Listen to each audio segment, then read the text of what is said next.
लाइबा अपनी माँ से कहती है कि आपको अभी तक इस चीज़ का एहसास नहीं हो रहा कि आप जो कुछ कर रही थी बिल्कुल गलत कर रही थी। अभी भी आप उन्हीं बातों पे अटकी हुई हैं। आपको ऐसा हरगिज़ नहीं करना चाहिए। जिसको सुनकर वो कहती है कि तुम नहीं जानती हो कि मेरे पास अब कुछ नहीं रह गया है, इसलिए मैं इस बात को गँवाना नहीं चाहती। इसलिए मैं चाहती हूँ कि जितनी जल्दी हो सके यहाँ से जाना चाहिए हमें, ताकि मुलाकात हरीम की फ़ाइज़ के साथ ना हो सके और ना ही कोई अगली बात निकल सके। लेकिन जिनके जाने से पहले-पहले ही आप देखिएगा कि नासिर वहाँ पर पहुँच जाएगा, क्योंकि नासिर को पैसों की अशद ज़रूरत है, इसलिए उसके पास और कोई ऑप्शन नहीं है और वो दर-बदर की ठोकरें खा रहा है, क्योंकि जहाँ पर भी जा रहा है उसको कोई भी पैसे देने को, कोई भी उसकी मदद करने को तैयार नहीं है। इसलिए आखिरी जो उसका ठिकाना है, वो सिर्फ़ और सिर्फ़ कहकशां ही है, क्योंकि वो जानता है कि कहकशां जो कुछ भी हो जाए पैसों का इंतज़ाम ज़रूर करेगी, क्योंकि उसके पास उसके कुछ ऐसे सबूत हैं, जो सबके सामने अगर ले आएँगे तो उस खत यानी कि वो और ख़त्म हो जाएगी। इसलिए उसको इस चीज़ का पता है, उसका वीक पॉइंट वो बड़े अच्छे तरीके से जानता है और उसको ब्लैकमेल करेगा और कहेगा कि नहीं अब ऐसा नहीं करना, बल्कि ब्लैकमेल की बात तो दूर है, अब जाकर डायरेक्ट उसने बात करने और वहीं पर फ़ाइज़ मौजूद होकर सारी बात खुलकर सामने आ जाएगी। फिर जाकर अक्ल ठिकाने आएगी फ़ाइज़ की कि उसने आखिर कितना बड़ा बुरा सलूक किया है उसके साथ और बिल्कुल भी उस पे यकीन नहीं किया। इस चीज़ का अंदाज़ा अब उसको करीब होने वाला है। तकरीबन 1-2 एपिसोड में ये बात खुलकर सामने आने वाली है।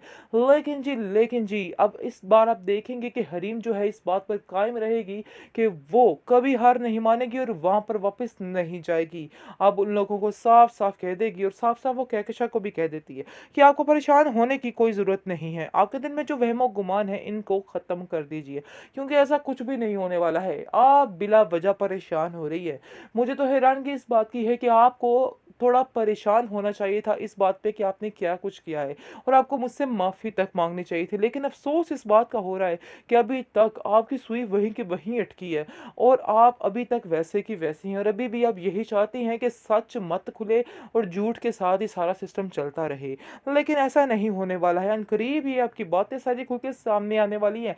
फिर जब कर आपको अंदाज़ा होगा कि आपने क्या किया और क्या नहीं किया है, क्योंकि इस औरत के पास अब कोई ठिकाना नहीं रहने वाला है। साफ-साफ सबके सामने जैसे ही बात आनी है, पहले नंबर पे तो फ़ाइज़ को छोड़ कर जाएगा और कहेगा कि माँ मुझे आप पे पूरा भरोसा था, लेकिन आपने इतना बड़ा धोखा मेरे साथ किया, मुझे बहुत अफ़सोस हुआ। मैं जानता हूँ कि नासिर भी आपके साथ मिला हुआ था, लेकिन मुझे उस पर इतना अफ़सोस नहीं है क्योंकि वो कोई लालची इंसान है, उसको छोड़ दीजिए। मुझे आप पर अफ़सोस है जो मुझसे आप इतनी देर तक झूठ बोलती रही और हर बात आपने गलत ही बयान की है, जिसको सुनकर वो काफ़ी परेशान हो जाएगी, क्योंकि उसके पास कोई ऑप्शन नहीं बचने वाला है।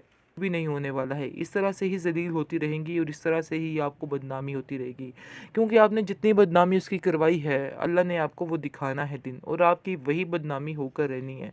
काश आपको ये बात मालूम हो जाए, लेकिन मुझे नहीं लगता कि आपको इन बातों की समझ आएगी, क्योंकि अभी भी आप उन्हीं बातों पर अटकी हुई हैं और वही ज़िद कर रही हैं। वही ज़िद और वही हठधर्मी है आपके अंदर।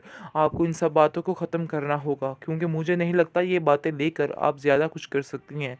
आपको सिर्फ़ और सिर्फ़ ज़लील ही होना पड़ेगा। बस मैं आपको यही समझाना चाहती हूँ कि अभी भी बाज़ आ जाएँ और छोड़ दें इन सारी बातों को, क्योंकि इन बातों में कुछ भी नहीं रखा है और कुछ भी नहीं मिलने वाला है।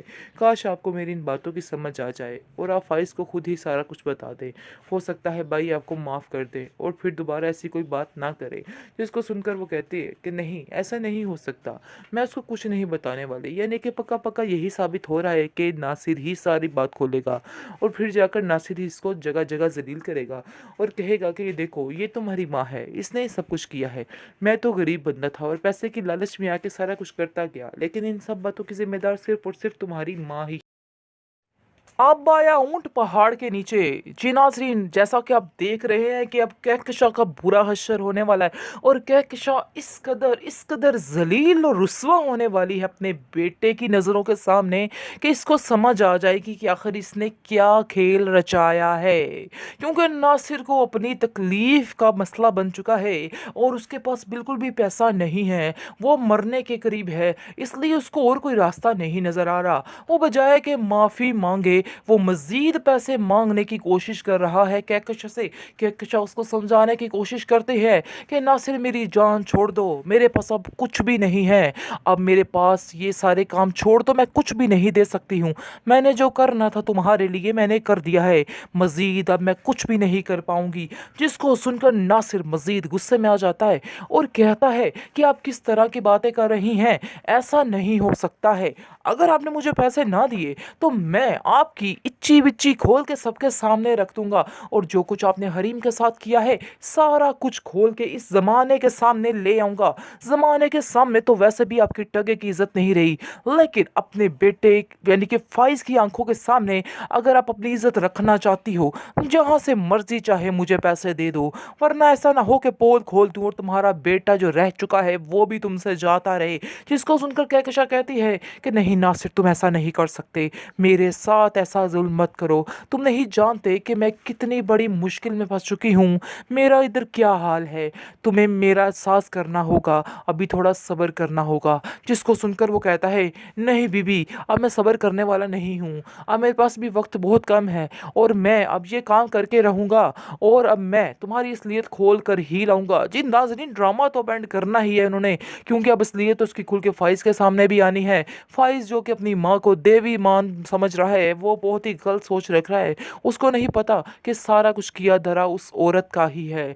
अब हरीम की जान बख्शी होने वाली है, क्योंकि हरीम यही चाहती थी कि बस सबके सामने इसका पोल जो है वो खुल जाए और सारी हकीकत खुल के सामने आ जाए, और वो नज़रों से नज़रें मिला के पूरी दुनिया के सामने कह सके कि उसने जो कुछ किया है कुछ गलत नहीं किया, बल्कि बिल्कुल ठीक कर रही है। लेकिन जी आप देखेंगे कि फ़ाइज़ जो है वो भी काफ़ी परेशान और बीमार सा रहने लग जाता है। दूसरी तरफ आप देखेंगे कि टेंशन बन चुकी है हरीम को, उसकी कहकशा को अपने शोहर की, और वो सोच रही है कि ऐसा ना हो कि ये भी दम तोड़ जाए तो आखिर वो क्या करेगी, उसके पास तो कुछ भी नहीं रह जाएगा। क्योंकि डॉक्टरों ने तकरीबन जी जवाब दे दिया है और कहा है कि नहीं, इस बंदे की ज़िंदगी और मज़ीद नहीं बढ़ सकती, क्योंकि ये बंदा इस कदर टेंशनों में गिरा हुआ है, इस कदर नीलामी में गिरा हुआ है कि इसके पास अब कुछ भी नहीं रह गया है। बहुत ज़्यादा परेशान हो चुकी है कहकशा, और लाइबा उसको समझाने की कोशिश करती है कि अगर आप अभी भी हार मान लेती हैं और माफ़ी मांग लेती हैं जाके हरीम से, तो कुछ भी हो सकता है। इसलिए बेहतर यही है कि हरीम से माफ़ी मांग लें। हो सकता है कि आपकी ये मुसीबतें टल जाए, जो मुसीबतें आप पर आई हुई हैं उसको टलाने के लिए आपको ये काम करना ही होगा।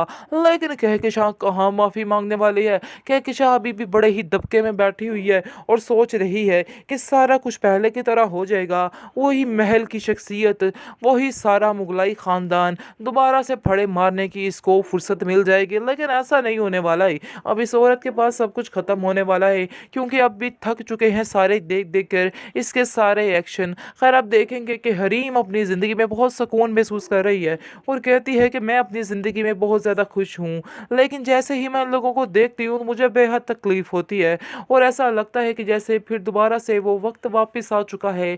मैं मज़ीद अब इन लोगों को कैसे बर्दाश्त करूँ, ये मेरे लिए बेहद मुश्किल होता जा रहा है।